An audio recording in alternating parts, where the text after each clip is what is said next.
Asanteni tena, ni kipindi kingine na wakaribisha sana kwenye channel yetu.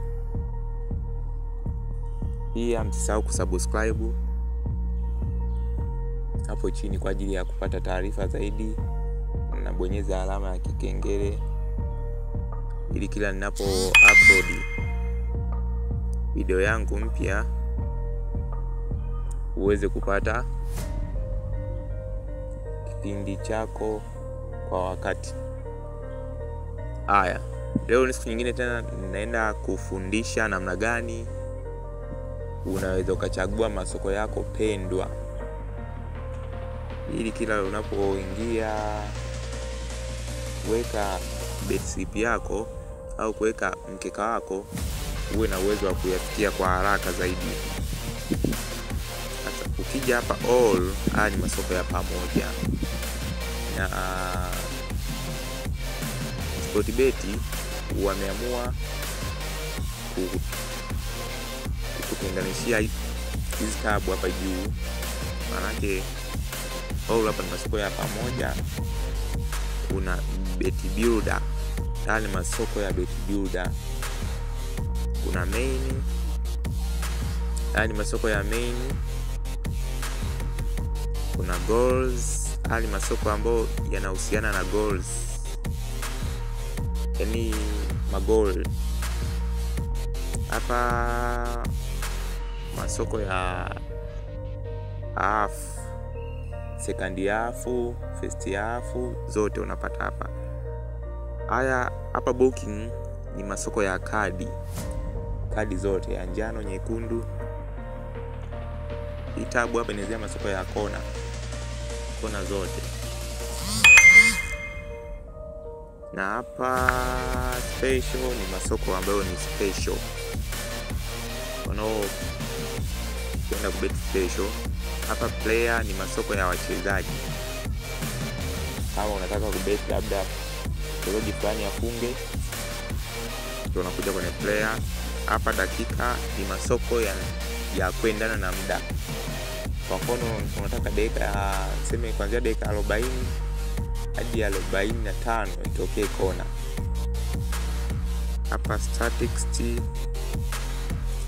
ni masoko ya data. Wanasema statistics data.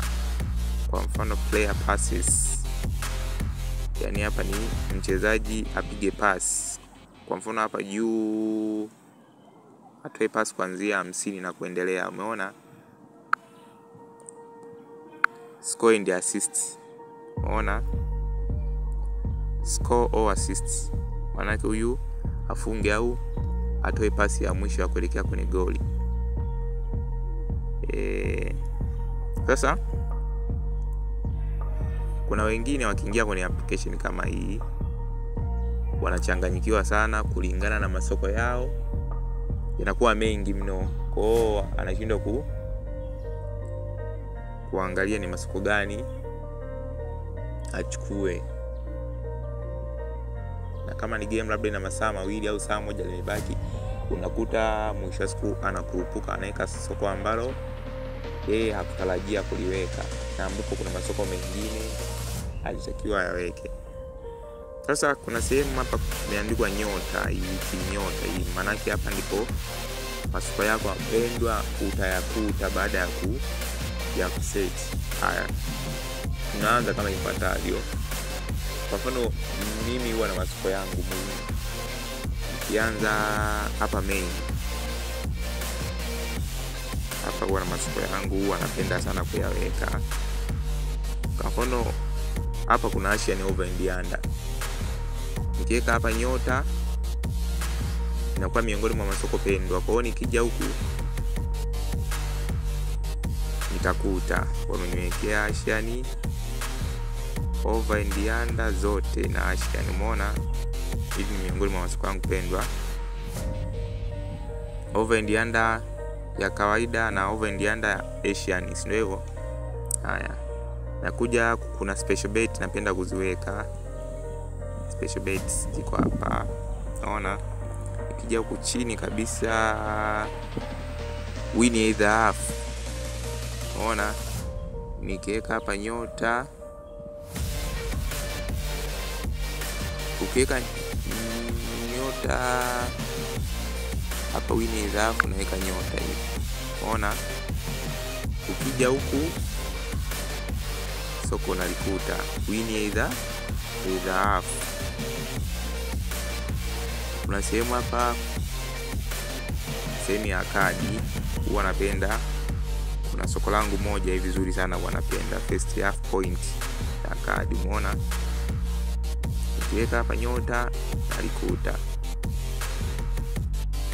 Umeona, kwa napoingia kutaka kubeti, situmii muda mrefu sana kufikiria masoko gani nitayatumia, ila nitakuwa na masoko yangu pendwa ambayo mara kwa mara huwa yananisaidia mimi kufanikiwa kuwini mikeka yangu. Kwa hiyo nikiingia tu kwenye application yangu, kwa mfano nimetolea hii ni mechi ya Real Madrid na Atletico Madrid. Kwa mfano hii ni mechi ya Real Madrid na Atletico. Sasa nikiingia kwenye mechi yoyote ile nitakuta masoko yangu pendwa yamewekwa. Sio tu kwa Real Madrid na Atletico. Ngoja nikuoneshe. Kwa mfano kuna mechi ya Arsenal, sehemu nimeiona. Arsenal na PSV Eindhoven. Nikiingia hapa umeona hii tabu iko kwenye nyota hapa. Na yakuta yale masoko yangu yako hapa kabisa. Kwa hiyo baada ya kwenda kuzunguka huko kwenye masoko mengi na kuanza kuchambua, mwisho una paniki, unashindwa kufanya maamuzi sahihi. Unatafuta muda wako, unachambua masoko yako mazuri, unaweka kwenye favorite. Ukiingia kwenye mechi yote ile unayakuta yako favorite pale. Kwa kuna Borussia Dortmund na Lille. Ukiingia tu unayakuta hapo, unaweka mkeka wako faster, dakika ngapi unatoka. Asanteni kwa kunisikiliza. Watakieni siku njema.